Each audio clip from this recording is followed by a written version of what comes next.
మీకు తెలుసో లేదో, ప్రపంచంలో చాలా బర్డ్స్ ఉన్నాయి, చాలా పక్షులు ఉన్నాయి.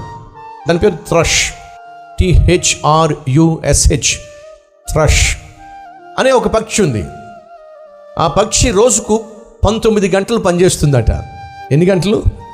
19 గంటలు పనిచేస్తుందట. ప్రాముఖ్యంగా వేసవికాలం వచ్చినప్పుడు అది సుమారు ఉదయం 3 గంటలకే లేచిపోతుందట. అది 3 గంటలకు లేచి 19 గంటలు పనిచేస్తుందట. ఆ విచిత్రం ఏమిటయ్యా అంటే, ఆ పక్షి గుడ్లు పెట్టిన తర్వాత, ఆ తర్వాత అవి పిల్లలుగా మారిన తర్వాత దినములో 206 సార్లు బిడ్డలకు అన్నం పెడద్దట. కొంతమంది తల్లులు నన్ను విచిత్రంగా చూస్తున్నారు. కనీసం మా పిల్లలకు 3 పూటలు పెట్టలేకపోతున్నాం. కష్టపడేటటువంటి ఆ పక్షి తన బిడ్డలకు సుమారు 206 సార్లు భోజనం పెడుతుందట.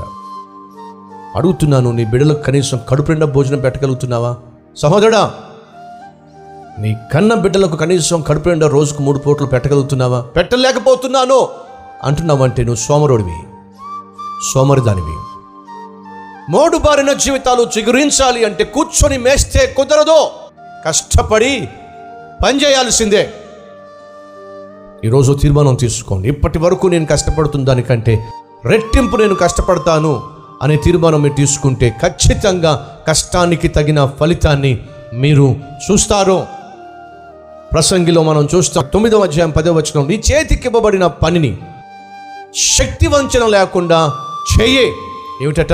నీ చేతికి ఏ పని అయితే వచ్చిందో, నీ చేతికి ఏ పని అయితే దేవుడు ఇచ్చాడో, శక్తి వంచన లేకుండా ఆ పని చెయ్యే.